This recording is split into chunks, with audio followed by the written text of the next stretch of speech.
Well, g'day and welcome back to the shed.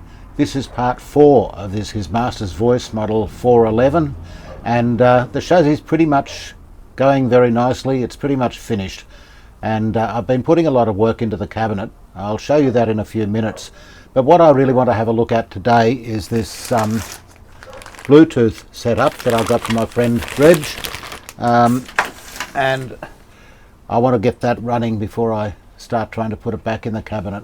The cabinet itself is close to finished. It needs its final finishing. I've got grain filler on it at the moment, but I'll go back a bit and show you briefly what I've done. I'm not going to spend a lot of time going over that because it's pretty boring, I suppose. I'll show you the highlights. But anyway, let's have a look at this Bluetooth. By the way, I did end up having to paint the speaker. It was just too rusty. I couldn't do anything with it to make it look original, so I ended up just giving it a coat of machinery grey. I might find something better for it. The other thing I've done is mount the capacitors in this little box. Now this is just a little plastic box. The caps fit pretty tightly in there, but it all works and they're pretty secure. I just put cutouts for the wires. I've had to drill a hole and run wires down the bottom through it, so it actually took me a bit of fiddling around to get this to actually work, but it does all fit together nicely now, and nothing's shorting, nothing's going bang, so that's secure on there now. You can take the lid off fairly easily, but it won't come off unless you want it to come off, so that's the main thing. Now, in order to fit this Bluetooth board, the first thing I've got to deal with is the volume pot, and it's this one doesn't have a switch on it. This Bluetooth board is triggered by turning the power switch off and on again, and it just toggles Bluetooth and radio. So the other thing is that this is a 2 meg pot. The schematic shows a 1 meg pot. So I've got a 1 meg switch pot. I couldn't buy a 2 meg one anyway, so I'm going to fit that and just hope it all works out. I may have to do a little bit of fiddling with it, but I think it'll probably be okay. So here's the volume pot in question. I was mistaken, it does say 1 meg on it. And I noticed it actually has a tap here, so that's something I'm going to have to work out how to deal with just to get the best results from the tone circuit. That will act as a kind of loudness control, I suppose, increasing the effect of the tone control caps or circuit, which is down the other end here, as the volume decreases. So I'll work something out for that. It's not going to be too hard to deal with. One issue I'm going to have is that the power switch here is a fair distance from the power supply here, from the mains power. I guess I'll run it as close as I can to the chassis to minimise any interference and just see how I go. So let's get on with it. A couple of issues for a start. This switch has a split shaft on it, and the way these work, I'll just show you if I can get it out, is that the screw is not fixed into the knob. It just pushes this cut apart in the knob and makes the knob grip. So I'm going to have to duplicate that on this spindle as well. I have to cut it down a little bit and put a cut along it.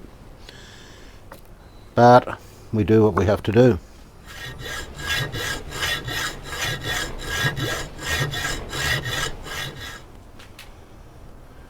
Not too bad. Okay, so I've got the new pot mounted. It all works fine, except of course I haven't hooked up the switch yet.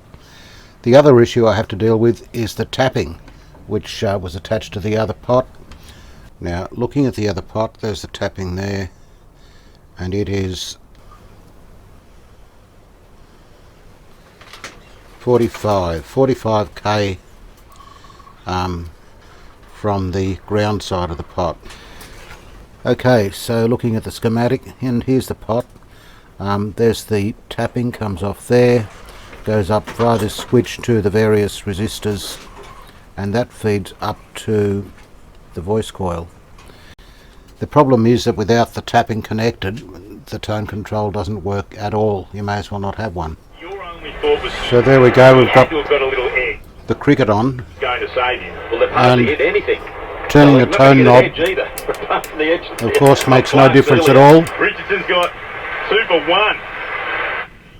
So if we hook the tapping directly to the wiper, we get a lot of treble attenuation there. That's a tremendous first up to the delivery to bowl to one of their teammates. Probably too much, in fact down there it's very quiet, actually losing too much volume. So I thought, well, this is 47k off ground, so what I've done next is I've got a 47k resistor, and I haven't even taken it out of the packet. I'll hook that up to there, to the wiper. Real intent that we've seen from the Stars so far. 3.4 overs have been, and we're getting and it was a beauty. A reasonable variation on the tone control switch. And took it over the infield. It's working pretty much as it should. Obviously there won't be the loudness control effect, but it's pretty good. I can't really pick it from the way it was before. So there we go. A bit cheap and dirty, but I think that will be secure enough. It's not going to flop around anywhere. Just get some solder into this old wire.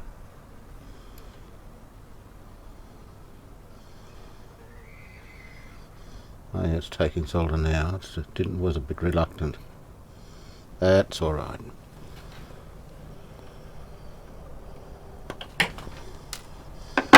And close it up a bit.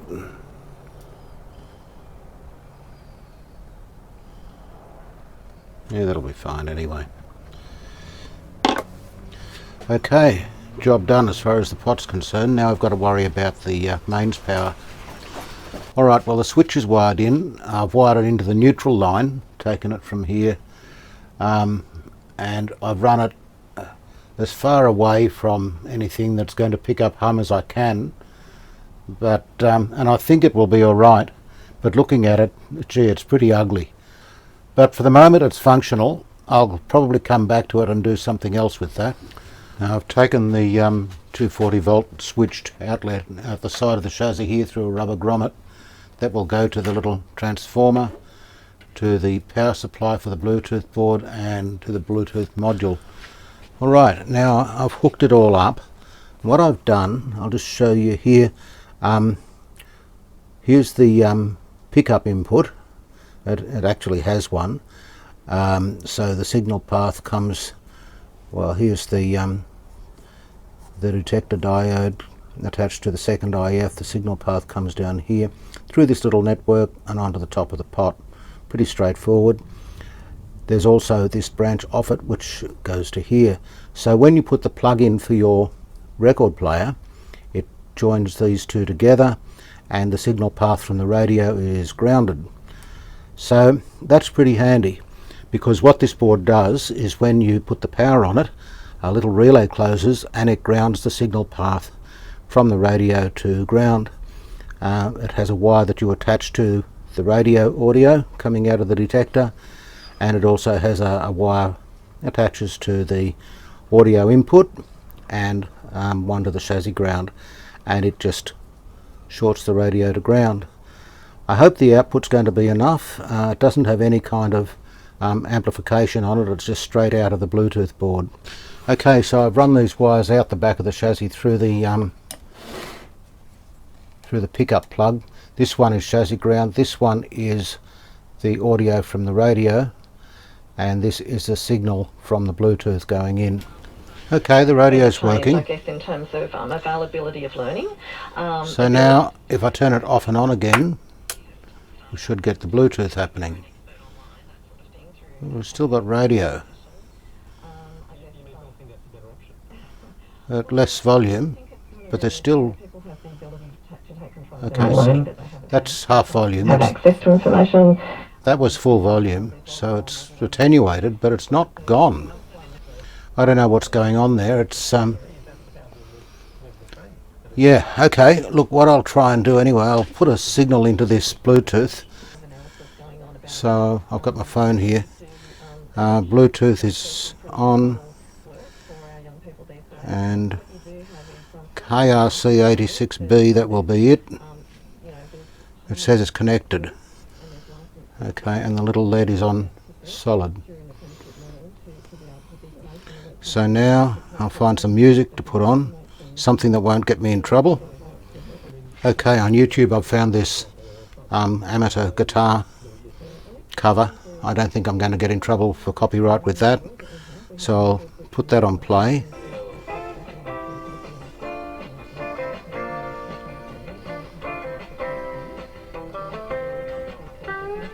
So it's coming through. Is that full volume? It is.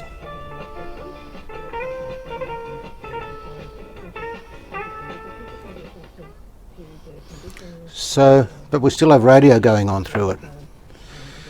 Let me have a look, see what's going on here. Now we're seeing it again this year, and part of the reason. Okay, I do notice that at minimum volume there's still some sound coming through there. I don't know if that's related to this, possibly not. Now, there's two possibilities, I guess. One is that the audio is still coming through some other part of the circuit, and grounding that audio doesn't entirely get rid of it. I've been looking at the circuit and it's driving me nuts, but I can't see that that's possibly happening. The other possibility is that this is not effectively grounding the audio. So, easy way to find out. To the diplomatic scene, Ron, Israeli This media is there was a heated phone call the audio from the between radio our on this Prime wire. Minister Wong and her Israeli counterpart. Apparently, the Now, Israelis, if I just are attach that to saying ground, they felt abandoned by the federal government. yeah, it's gone. Back on Israel while it was fighting its So, biggest enemies. not earthed. It got quite angry. Earthed. What I can do about that little bit of audio that's coming through, I don't really know. I'll have to have a look at the radio schematic and see where it might be coming from and if there's anything I can do about it. In any case, let's just try the Bluetooth again. Between Israel and Australia, we saw obviously recently Prime Minister Benjamin Netanyahu take it with the media, and I doubt Senator Wong. Okay, well, I've still got would have held her ground respectfully, of course. my little but, thing yeah, going it's, on the I phone. imagine those kind of conversations. So if I turn it off and on, I'll turn that up maybe. No, it's not going in. It's not happening. Why? The light's on.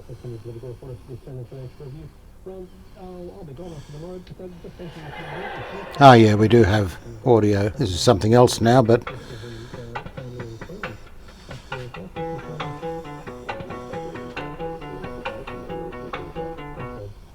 better not play too much of that. It might be music. I'll see what else I can find. Okay, so I'll play this. Now if I earth it,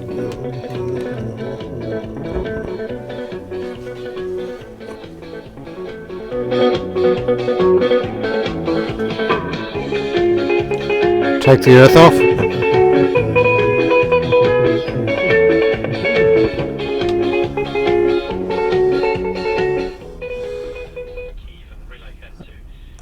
Okay, so we're still getting a bit of audio from the radio coming through. I guess you could deal with that, but oh no, taking it off the station doesn't help much. I don't know what I can do about that, but yeah, it seems that this gadget here is not earthing the audio from the radio effectively.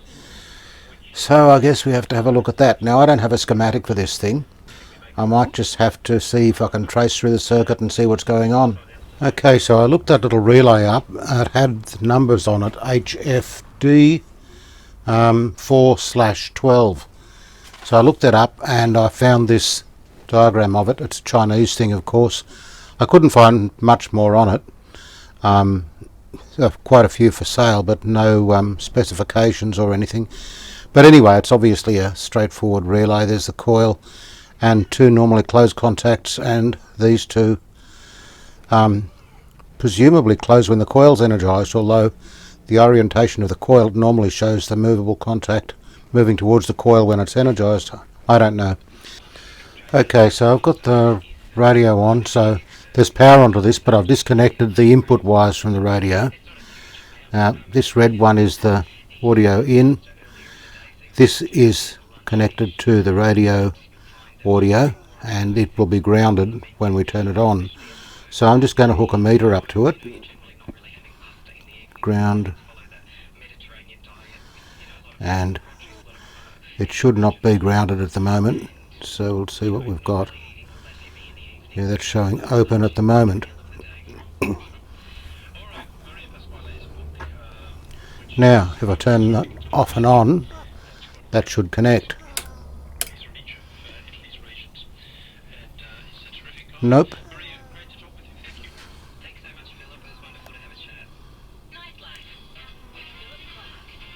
So that is not grounding at all.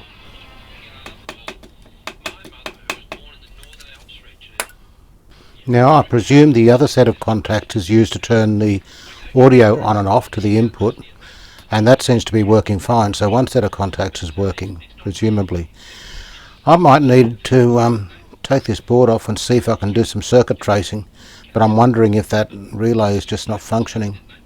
Okay, I've taken the board out and just done a little bit of tracing here. Now, just looking at it, this is the chassis ground, and it goes up here to this point on the relay, and the black wire from the radio signal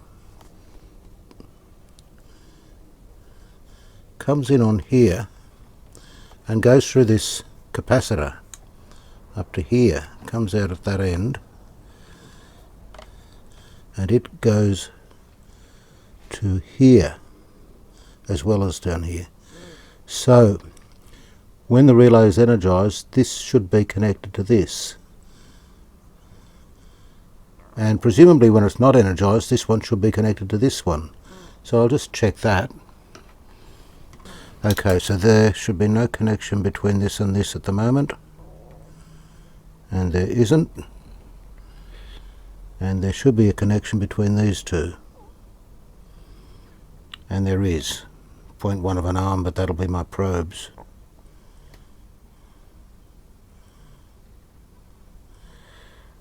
Alright, so let's put some power on it and see what happens. Okay, so we now should have power. And that are now connected. There's 0.4 of an arm. That's probably my probes again, or the contact resistance. Yeah. So those bottom two are now connected. These top two are not. So the relay is doing its thing. So what concerns me is that it's grounding the radio audio via this capacitor, and maybe that's not doing its job. You would think that if it was a reasonable size capacitor that the audio would be, you know, effectively grounded through it. Maybe it's a dud. What is it? 2, I can't read it.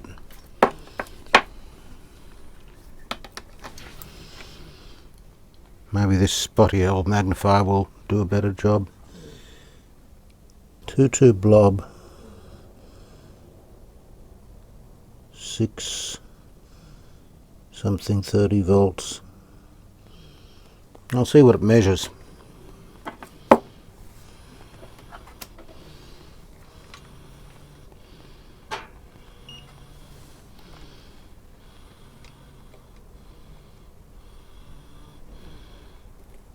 .22 nanofarads.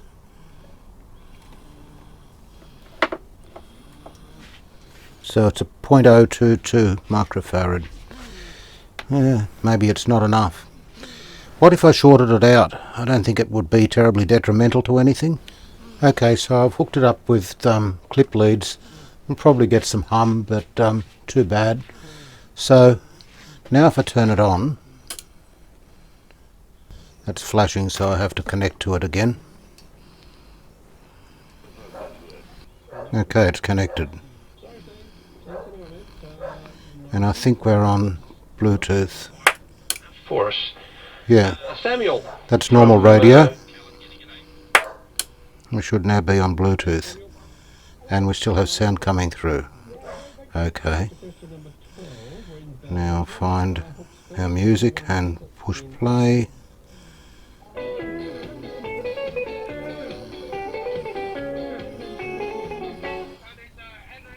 Okay, so now what if instead of going through that cap we take our radio audio and connect it directly to the other side of the cap, so we're bypassing it. Still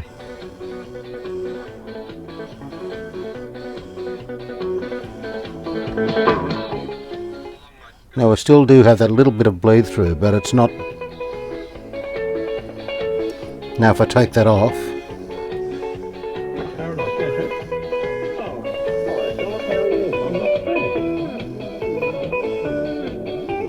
yeah, now connecting it reduces it a little bit, but I can still clearly hear the radio going on in the background.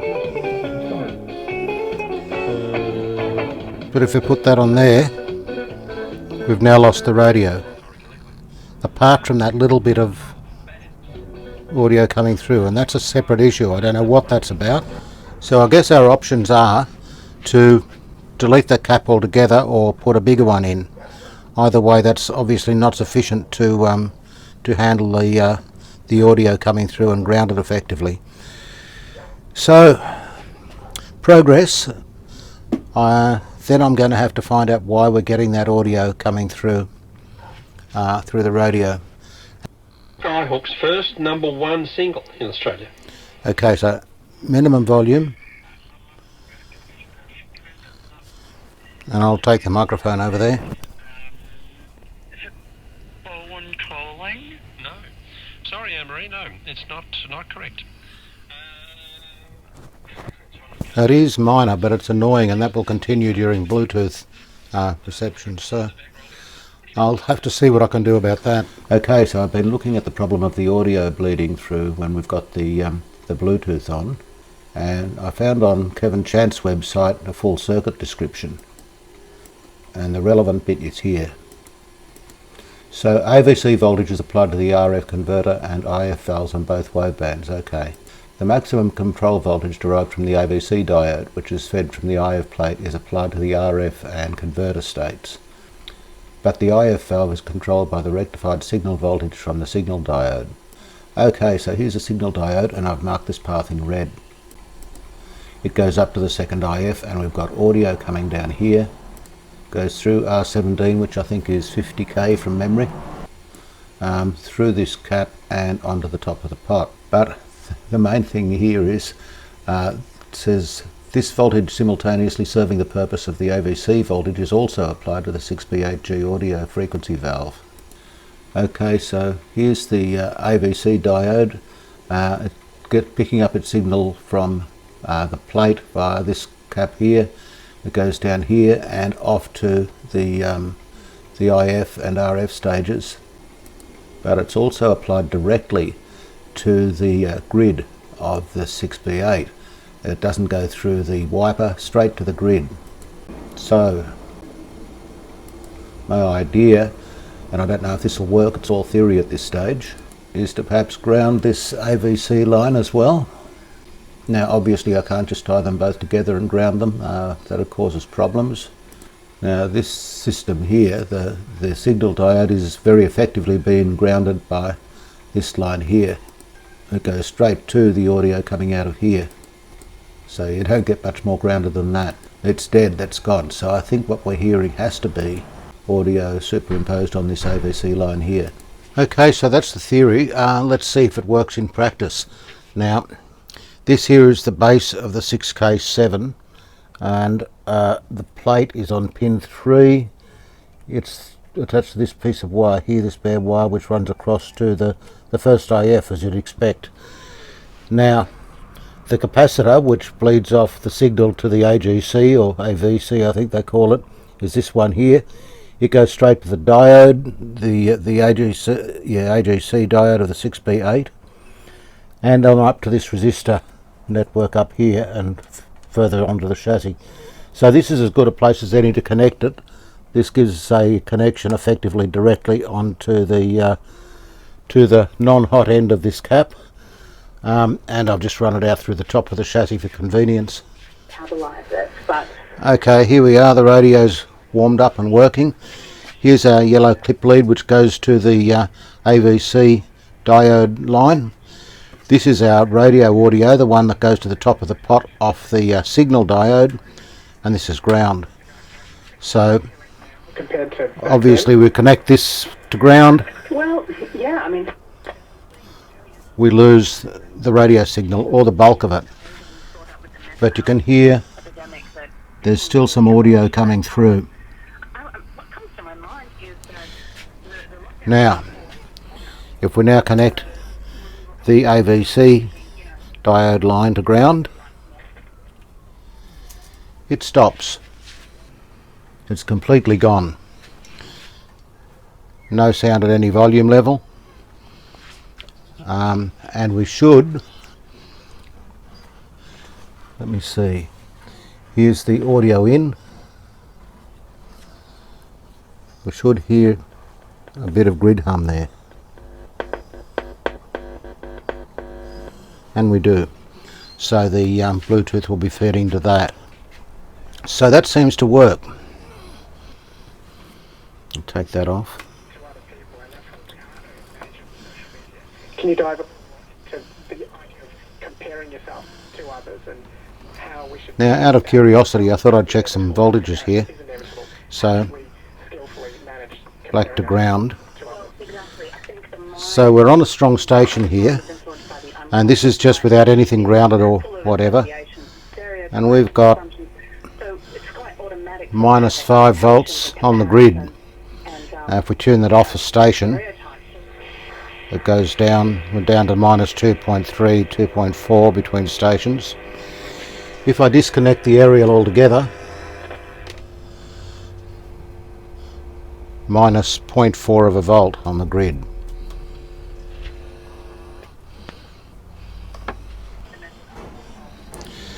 The other thing I was curious about is what's coming out of which line. So, looking at our, and this is the AVC diode line, we have -9 volts coming off that onto the grid. Here is not to wake up and stumble. Regardless of volume, this is a strong station. If I turn it off the station, okay, -3 volts. Exercise or do activities that you enjoy. Treat yourself to your favourite food. Okay, now let's look at the AVC derived from the signal diode, which is applied to the top of the pot, and we've got -6 volts there. So we've got -9 from one and -6 from the other. Now they're not joined together. There's a capacitor and some resistors basically between them. Now this arrangement is obviously carefully calculated by the engineers that designed this thing. I don't fully understand why one lot of AVC voltage wasn't enough, but there you go. Now, what I don't want to do is join these two together and then ground them collectively via the relay on the Bluetooth board. That would rather defeat the purpose of the original design, whatever that may have been. Okay, so now I've run the wires out the side of the chassis, and that's the way I'll probably keep it. I'll put a cover over that. Now the way I've got around the issue of grounding the AVC voltage is this. I've just got this little relay which I bought at the local electronics shop, and I've wired its coil across the coil of the first relay. These are driven by this transistor here. It's clearly got enough grunt to run 2 relay coils. It's a general purpose NPN transistor, and it's happily running both coils. So it's on Bluetooth now, and as you can hear, or not hear, not a peep out of it. Lovely, nothing. Now if I turn it off and on radio. ABC Listen app. I've set the mode. Okay, now with the radio at a minimum, as has been happening since the beginning, you can hear a bit of talk through because this relay is no longer pulled in. Off and on again, it's gone. Doesn't happen when you're on Bluetooth. So happy enough with that as far as it goes. Now there's another thing that I wanted to change with this. Because the Bluetooth board is powered all the time, which is useful because you want to stay connected to it, I guess, but that means that this blue LED is flashing all the time, or on solid if you're paired to the Bluetooth. I was going to put that behind the dial somewhere so you could see it, but I don't want it flashing all the time. Now I have a spare set of contacts on this relay, so I'm going to run the LED through that so it only flashes when the radio is set to Bluetooth. Okay, so I've hooked the LED up to the relay and it's on at the moment, as you can see. We're on Bluetooth and it should be working.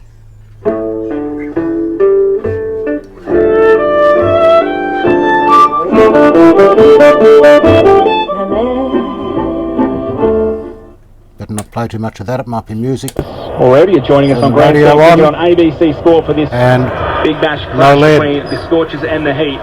0467. So another little win. Now there is one other thing that I want to try and address if I can, and that is, sure, turning the volume or the power switch on and off toggles Bluetooth on and off, but when you turn the radio on it starts on Bluetooth. So the LED's on and flashing, and if you want to listen to the radio you have to turn it off and on again. Bag, and he's got one. Strangulation. Now to my mind you should turn the radio on and you get radio. If you want Bluetooth, turn it off and on again, the other way around. So I've been having a look at what I can do with this. Now looking at this board, I googled this chip. It's a CD4017BE, which is a decade counter. So I've drawn out the diagram here. So what this thing does is it counts to 10. Here's the clock input is here. He's got that going to the power board, so every time you turn the power on it pulses the clock. Now every time you pulse the clock, what this thing does is counts to 10. So the outputs Q1, Q2, Q3, wherever that is, they're not in order, Q3, each one goes high in sequence, so the thing just counts to 10. Except what's been done here is it's got a reset button here, or a reset pin, which tells it to start again, and it's got that joined to output 2. So you turn it on, it counts to 1, you turn it on again, it counts to 2, it starts again and resets itself. And so it's basically operating as a flip-flop, I guess. So there's not a lot you can do easily about this, but I'm a stubborn bugger, and what I've got here is a little hex inverter, and I'll be careful touching these things. So what I'm planning on doing is hooking that up to the output of the to the Q1 output of the decade counter and inverting it, so when it's high the inverter will turn it low and vice versa, and then using that. Now what he does is uses that to turn on this transistor, which turns on the relay. So by using this I can reverse the switching. That could have been done also by changing the contacts on the relay. Instead of using the normally closed, the normally open terminals, you could use the normally closed ones. So you had the opposite effect. But to redo the circuit board to change that, I'd have to cut too many tracks and muck around with it too much. This seemed like a simpler solution, and so I thought I'd give it a go. So I'm just soldering a socket into this board, the one that carries the extra relay. At least it'll all be on one board. Now that's the negative, I'll put that there.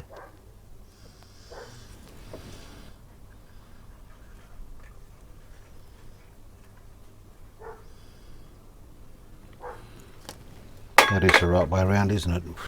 Yep, top right from the front. There we go. Yep, that's right. So there's VCC, the plus. The next pin to that is the input, and the pin after that is the output. So that's pretty easy. So I have to remember the yellow is the input,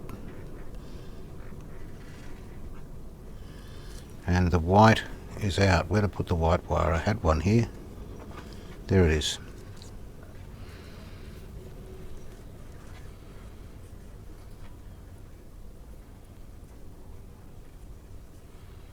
And the rest are not connected. I suppose I could solder it in. I don't know. I'll solder a couple more in just to keep it.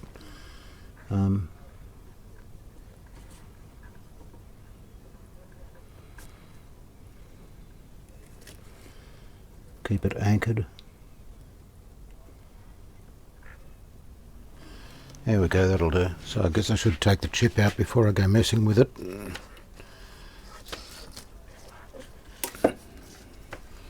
I've lost my wristband. I've got a piece of wire around me. I did have an anti-static wristband, but can't find it. Anyway, this should do the trick. Keep the little bugger from harm.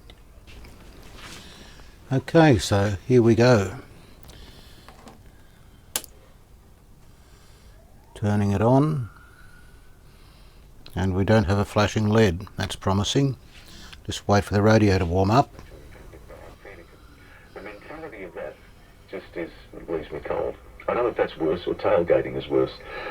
Yeah, that's all about the driving. Here's Peter on the line for us. G'day, Peter. Good morning, how are you? I'm well. What do you got for me? Look, I think texting while driving is rather dangerous. Okay, so now... I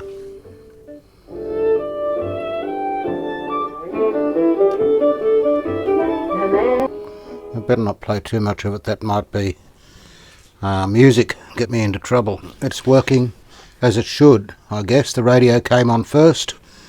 It's pairing, the Bluetooth is working. We don't have noise when it's turned down. No radio bleed through. So I guess that's a success. Now, the only thing is, this is an absolute dog's breakfast.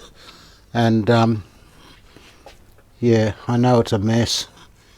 I don't know what I can do. I'll do my best to tidy this up and fit it into the cabinet somehow. Well, I came in this morning to check it out and look at putting it all into a neater package. And it doesn't work at all. I turned it on, no radio. Turn it off and on again, no radio.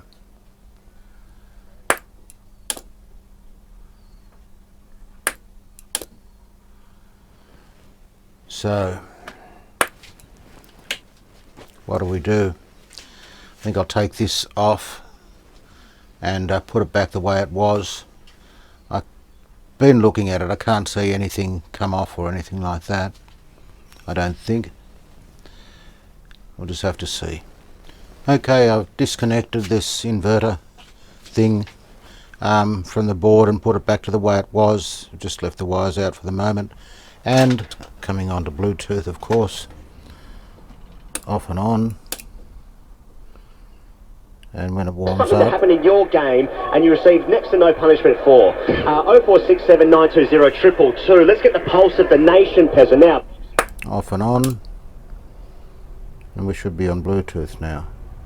Yes, the LED is flashing. So, at this point, I think I'm going to give up on this inverter. I'm not sure why it's not working. It should do. It worked last night. Now it's decided not to. I might have another crack at this later on. I don't know. But for the moment, I'm just going to leave it so it comes on Bluetooth first and then radio. It's a bit annoying, but what can you do? Well, I've been looking at the other alternative, and that is using the normally closed contacts on the little relay to operate the Bluetooth, so that when the coil's energized it's on radio. When the coil's not energized, the normally closed contacts will connect the Bluetooth, and that will work. It will reverse the issue of it coming on radio, coming on Bluetooth rather than on radio on the first click. This involves cutting a couple of tracks and shifting a couple of jumpers. I'm pretty confident that it'll work and that it'll be reversible if it doesn't. But that brings into play a reliability issue. The radio won't work as a radio unless that coil's energized, and if that coil ever burns out or something goes wrong with this, the radio won't work. It'll be Bluetooth only.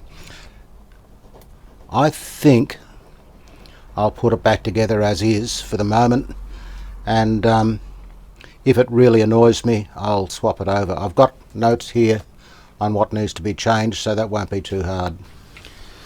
So I've tidied up the wiring. Instead of running these wires through the main cable and back into it, I've just joined them directly on. I've mounted this board back in its original box, and the little additional relay is just tucked underneath there. It's fine as it is. It doesn't cause any problems. I've tested it, it works, so yeah, what more do you want? Now the power supply I've mounted on a little piece of wood, 6mm plywood, and I'll just screw these two to the underside of the shelf that the chassis sits on, so they'll be out of sight, and it'll look more or less original. So that just goes on there and clips in. At least that's the theory. It did. It's always been a little bit difficult, this thing. There we go. So I've got screw holes there, and there, and it'll just screw in. One good thing about this setup is that you can just take this away, disconnect it, and the radio will still work as normal. There's been no alteration at all to the radio circuit, and I imagine this radio might still be going in 50 years. There probably won't be AM broadcasting, who knows, but hopefully it'll still be in existence for a few more years.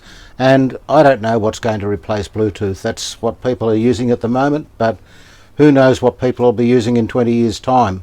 I have to consider this a temporary addition, and so the easier it is to remove the better, and people can put in whatever they use then. Who knows? Anyway, let's get this in the cabinet. It's about time. Well, I've screwed the Bluetooth assembly up here, the Bluetooth board itself and the power supply behind it, so it's closest to the front of the cabinet, and I'm just about to start screwing the speaker in. Things are getting serious now. We're getting towards the finish line, which is always good. Now I don't know if these screws will be long enough. The original speaker screws, of course, have long gone. It was held in by a couple of rusty self-tappers when I got it. So I'll just see if I've got something maybe a little bit longer than that. Okay, well the time has finally come.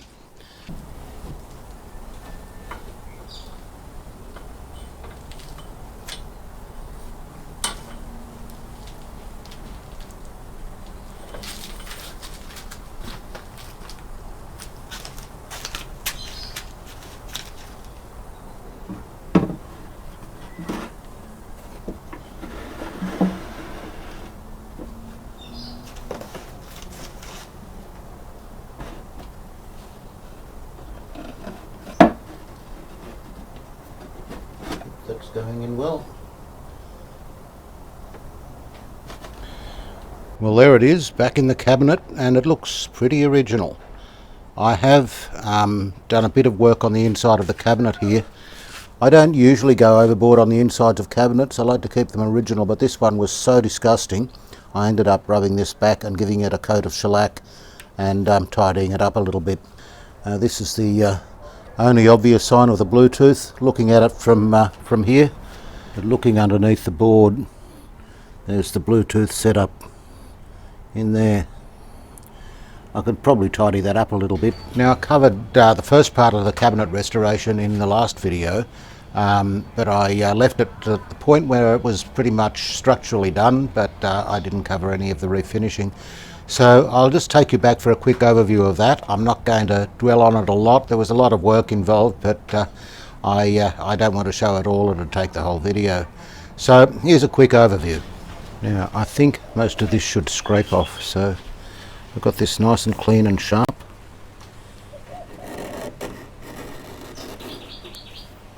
Yep.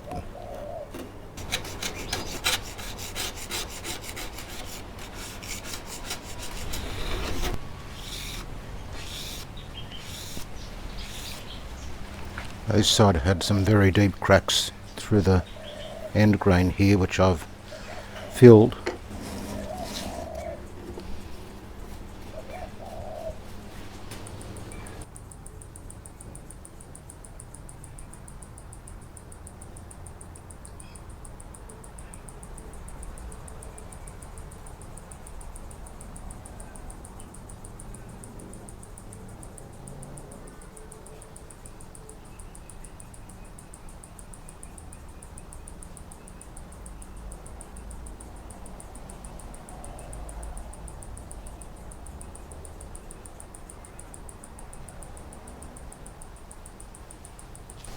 Seems like I've spent forever just working on this fiddly little stuff. This burl veneer here is paper thin, and there are little bits flaked off it here and there. I really don't think I'd have a hope of finding a piece of matching veneer to start to patch it with. So I've been working with different coloured fillers, blending colours to try and recreate the original pattern there, and I think I've got it pretty close. You can't tell much now, but if I give it a spray, that's kind of the colour that we're going to get. And yeah, this part here is fake, this bit here. So I don't mind spraying water on it today. It's 36 degrees out here, it's nice and warm. Everything dries quickly, which is a bit of a bonus. So I'll leave that for now, and I'm going to get on to scraping back the rest of the cabinet and give it a light sand. And then we should be ready for some real action, getting the thing grain filled and painted, I guess, or varnished. The easy bit is just scraping this stuff off. It comes off quite easily initially. There's always a few little bits left, and you can do what I just did there and take out a little piece of veneer. It's little things like this that just take forever. A bit of glue on that.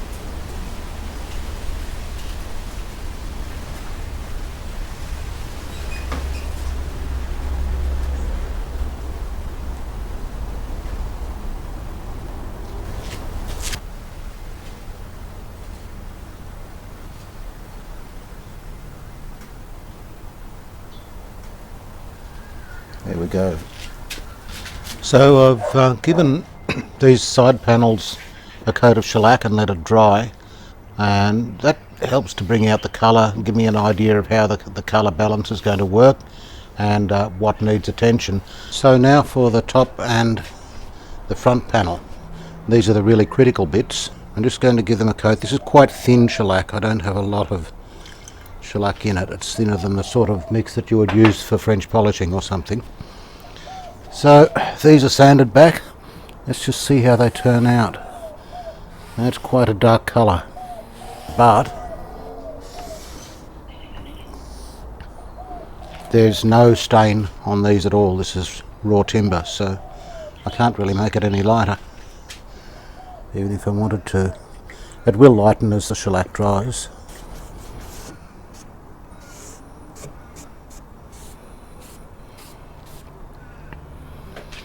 Just masking up for the dark brown paint that you typically find on the edges and end grain on cabinets, particularly of this era. It tends to be painted a very dark brown that just kind of blends in, and I'll be using acrylic paint on it, which is fairly forgiving. You make a mess, you can usually wipe it up if you're quick. I'm going for about a 50-50 mix of burnt umber and black. I've mixed some up. I'll just see how it goes. I think it will dry to about the right shade. And what I'm going for is a solid cover, but not too thick. Just enough to colour the surface.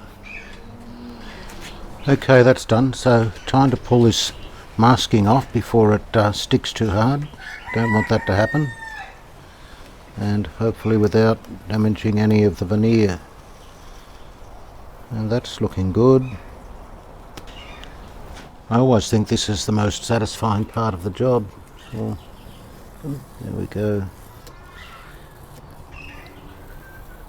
And we start to get some idea of the finished look, although we're not there yet, of course.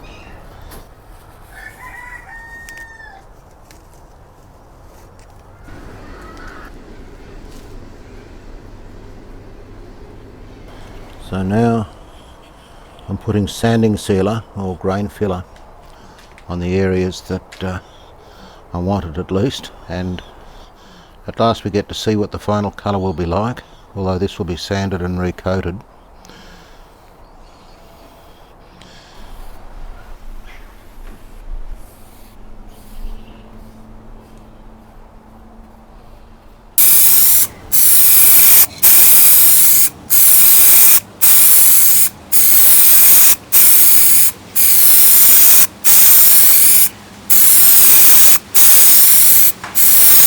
Okay, so I've got about 6 coats on this now, and I've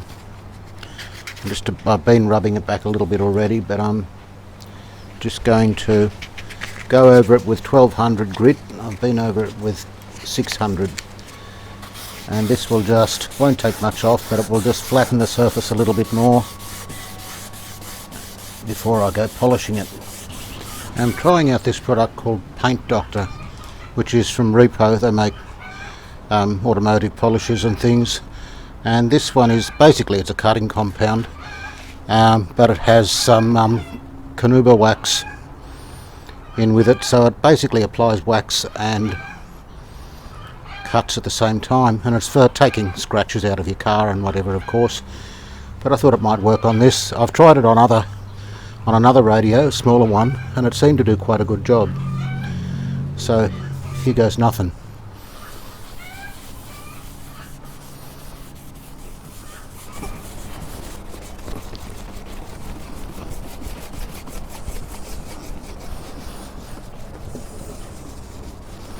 Okay, I think that'll do. So I've got the speaker baffle that I've just painted it flat black so it doesn't show through, and these 2 side panels which are just for show. I got this grill cloth from Carl's Capacitors, and it's actually quite nice. It's not really like the original, but it does kind of suit it. I think it looks good anyway. And one thing I'm very pleased with is the original HMV logo still on the top. So that's the cabinet more or less done and ready to put the chassis in. There's a couple of things I haven't done. I haven't polished the side panels yet. I could even do that with the chassis in, although it'll be easier without it. But I wanted to let the paint dry off a little bit more. It felt a bit tacky today. So that might be a next weekend job. But apart from that, we're pretty much done. Well, the final moment has arrived, switching it on. And I'm not sure if that's come on. Yep, the Bluetooth light is on. So if I turn it off and on again, we should get radio once it warms up. Side effects similar to Parkinson's. But I guess what you've alluded to is, see, Parkinson is a problem with dopamine production. So often what you need are drugs that can alleviate that. That'll be 6PR, I think. And it sounds like it is helping. There are of, a limestone, water-loving. Steel cat. Oh my goodness, that's right, steel cat thongs. I did actually see a picture of those. I had to Google them, and they are thongs with a little steel cap over the top, and that'll be the ABC 720, I think. DIY, there's a thing. Yeah, there's nothing much else. Oh, Andy said thongs are Kimberley safety boots on the text there. Also, now I've only got a couple of metres of wire stuck on the aerial here. I don't have my shed aerial available out here. but turning it off and on, we're now on Bluetooth. So let's put something on and see how it sounds. Now I'm going to have to chop this up a bit to avoid copyright, so I'll just put a little bit of a couple of songs on, see how it sounds. There is freedom within, there is freedom without.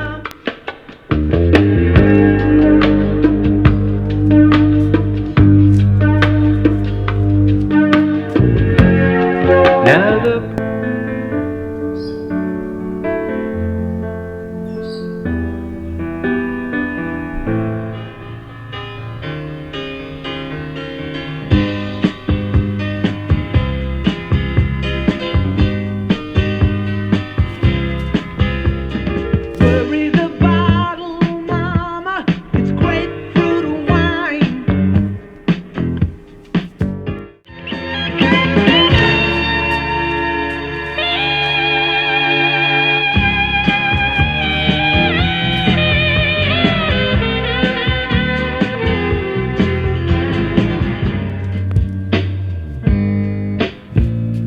baby, my heart could still fall as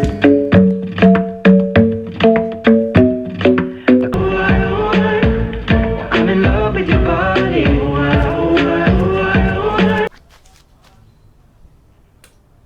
And Charlie XCX, basically in public view, on this song that we're going to play, settling a fight. And again, the cynics might say, oh, this has probably all been confected. And look, maybe it has been, but... Well, it's just coming up to 7 o'clock in the evening. Still daylight, but we should start to get some shortwave coming in now, so I just thought I'd see what we get.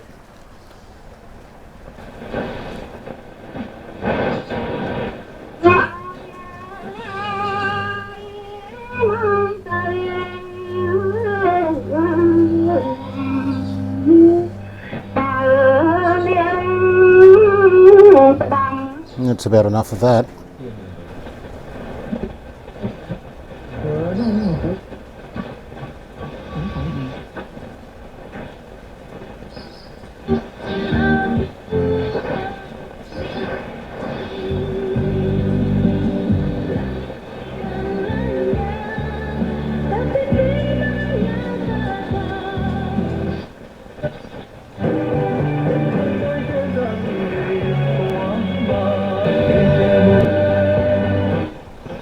Don't know what language that's in.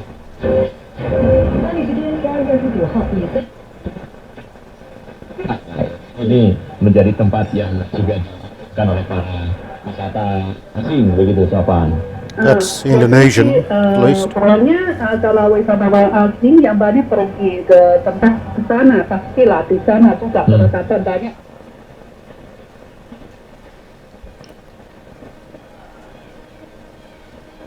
Now I've only got, as I said, a couple of metres of wire on this, so not a great aerial.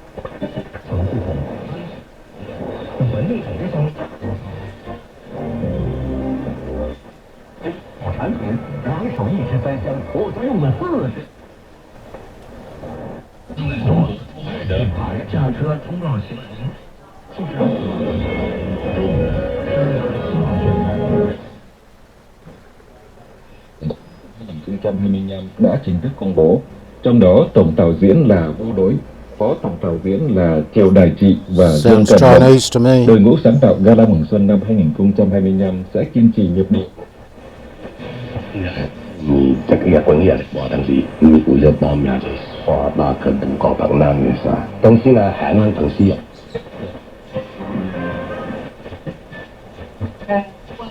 Beijing mempunyai begitu banyak objek wisata yang para sejarah lama, tapi menurut mereka karena Beijing adalah pusat. There doesn't seem to be much on the lower frequencies yet. They tend to come in later in at night. Well, look at this. Nice clean bench. I haven't seen it like this for ages, but I guess I'll get something back on it soon. I am going to have a couple of weeks off, just a brief holiday, and I'll be back with one or another radio. I'm not really sure what I'm going to do next, But I'm really happy with the way this HMV's turned out. It's got really nice sound on Bluetooth. It's got most beautiful bass, nice clean sound. Radio works really well. It's sensitive, nice sound again, and the short wave's pretty damn good too. So yeah, I might just keep this for a while and play with it. Eventually I suppose I'll have to sell it on. We don't have that much room here unless I sell something else. I'm not sure what. Anyway, I hope you've enjoyed this series, and I'll be back soon with something else. Thanks for watching. Catch you then. Bye for now.